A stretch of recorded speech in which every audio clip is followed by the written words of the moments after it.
Echo of Soul reveals details about solo, party, and infinite dungeons. Armored Warfare gives us a history lesson on tank ammunition. Warface brings in 2 new game modes, and Nosgoth finally does something about those who leave a match.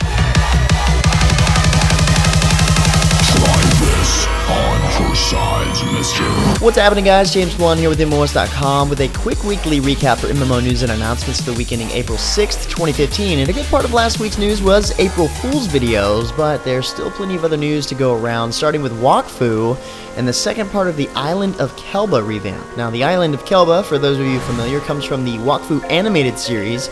Just last week, the developers announced this area is getting an entirely new design, and as of late last week, it has now become available.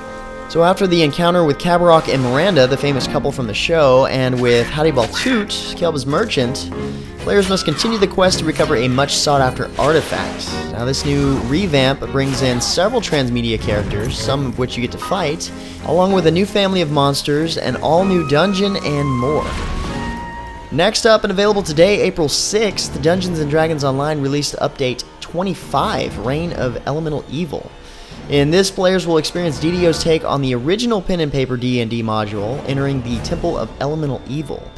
This is now DDO's largest dungeon ever made, featuring special encounters, randomized traps, and of course, crazy boss fights. This new dungeon is available at level 7 and level 28. And I've got to admit, one really cool part is, for this, the special guest dungeon master is Wil Wheaton, which will include special commentary from him as you go along questing. Pretty cool update, honestly. And speaking of Dungeons & Dragons, Neverwinter is now officially available, free to play on the Xbox One for Xbox Live Gold members. The console version of Neverwinter includes all of the content from the base game, all current playable classes including the Scourge Warlock and the Tyranny of Dragons expansion, allowing players to experience the most up-to-date content alongside the PC version of the game.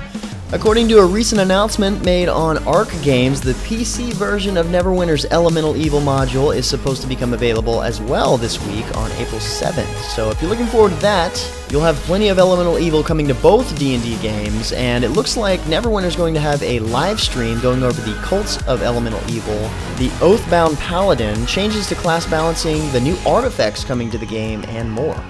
Celebrating 2 years running this month, from now until April 20th, players can celebrate Armistice in Defiance. This time around, they're revisiting the past 2 years of holiday and special events all at the same time. They call it a Halloween, Harvest, Valentine's, Christmas party on brawler stems and steroids, and then some. Sounds kind of crazy. During the event, you can pick up past holiday loot, of course, and rewards, plus the new Mark II Crime Fighter, Bloodhound, and Gangbuster weapons from the Defiant Few faction contracts. Still looks like the game has a lot to offer after 2 years running. I still think, though, they should consider bringing it to the next-gen consoles. That would probably boost their player base. Also from Tryon Worlds, Trove introduces a brand new class in its Fish and Ships updates. So Pistols, Parrots, and Peg Legs Batman, a new pirate captain class, is now available in Trove, along with Ships, the new Treasure Isles pirate homeworld, and of course fishing poles of all sorts and varieties. So fishing has become the new mastery, so you can now grab a fishing pole and fish to collect rare and valuable fish to become a master fisherman. Or you can head to the ship house and take the helm of your new vessel to start sailing the seas in the new Treasure Isles biome. Next up, Cabal II returns to the news once again this week, this time showcasing Abysmos, which are essentially mini dungeons that show up all over the world as you adventure. There are several different types, kind of like the Val-cursed areas in Path of Exile, if you ask me. The Grass Abysmos is the earliest available repeatable quest, and after that you gain Abysmos points that will let you purchase really unique gear, like gems that give you overall buffs. They differ in color. Red Abysmos cores spawn mobs for you to kill in a wave-like fashion for Abysmos points. Blue Abysmos cores do not spawn mobs, but instead become a portal for you to take in order for you to kill the specified mobs. Blue cores are definitely harder than red cores, so as they get a little harder, the later ones require a party to complete. These are often referred to as Hyper Abysmos cores. So like I said, it's kind of like the Val-cursed areas in Path of Exile where the risk might be high, but the reward is probably higher. So check out the latest feature spotlight video at the site posted at MMOHuts.com, and also remember, closed beta for Cabal II starts at the end of April. Also showing off dungeon-like content this past week is Echo of Soul from Area Games. As of now, the game consists of 60 dungeons, over 150 bosses, with more than 1,600 quests across 68 beautiful landscapes, says the Vice President of PC Games at Area Games. Besides the array of party dungeons available, solo dungeons also test players' resolve with environmental traps such as damaging pools of who knows what and poisonous fart clouds. So in this game, solo dungeons are a great way to gear up, plus leaderboards keep track of players with the fastest clear times, which in turn can earn you good rewards later on.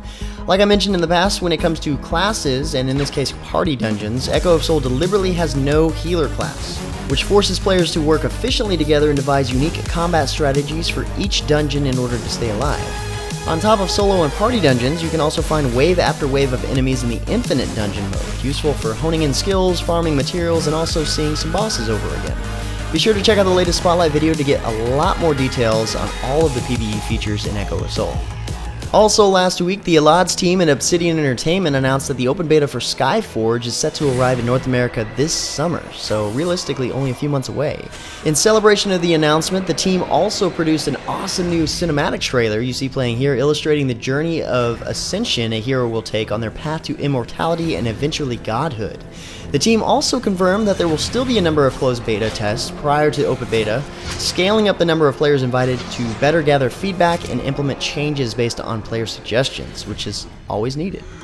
The latest Dev Diary video from Armored Warfare, released last week, gives us a really interesting history lesson about the progression of ammunition types in tanks early on and into modern day tanks. This new video also goes into how different types of ammunitions react against armor, as well as demonstrates how they are represented in Armored Warfare, along with a tactical insight on when you might need one over the other. The developers included the various types of ammunitions invented in the game for the vehicles that were actually able to use it. The three primary types of ammunition represented are armor-piercing rounds, shape charges, often referred to as heat, and high-explosive shells. Each one is useful in a particular situation, and what armor and what ammunition players choose in the game will make all of the difference in battle. On a similar note, World of Warships released a new video this past week showcasing the cruisers, destroyers, battleships, and aircraft carriers of the United States Navy. The gameplay here in this video is really cool, but I got extremely excited seeing the USS Lexington, which is actually docked really close to where I grew up, so I've toured it many times. I'll definitely find a way to play that carrier in-game, that's for sure. Next up, a fairly decent-sized update came in this past week for Warface, which includes two brand new game modes, Domination Mode and Marathon Survival Mode. Domination Mode will have players fend off the opposing team and at the same time hold down 3 different positions on a map. Securing each one of these positions for a set period of time will earn you victory. For the debut of Domination, players will compete on the newly launched Sub-Zero Versus map, which invites them to return to the ice-blocked mountains of Siberia. Marathon Survival Mode is pretty much just how it sounds. This mode challenges players to outlast and outgun the enemy AI as they tackle the Operation Cold Peak co-op campaign in the form of one continuous level, wave after wave of baddies. Each one of the acts in Operation Cold Peak threatens players even more in Marathon Survival Mode. Head over to the site post for a bit more details on what's new in Warface.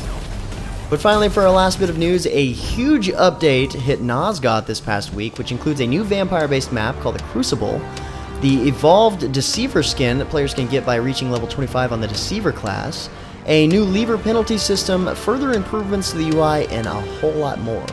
The new map is considered the heart of Tyrilim's war machine, which is said to be originally issued by Cain himself to defeat the one true obstacle to the vampire's domination of Nosgoth, which is the sun itself.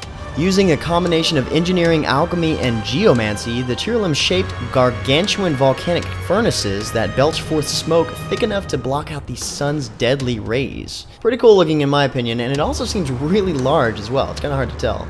Starting with this update, a quitting penalty for leaving games has been implemented. If you leave a full 8-player match, you will then be locked out of matchmaking queue for 3 whole minutes. Only the first player to quit the full match will be put on the lever lockout, so you won't actually be penalized if you leave an imbalanced match as a result of anybody else leaving. So the first person that leaves gets the whip. The in-game interface has also been updated with a few improvements as well. The minimap is now larger and orients your rotation. A larger map can be pulled up by pressing C. The score and time have been moved to the minimap as well, and the ability icons have been updated with a new animated cooldown alert.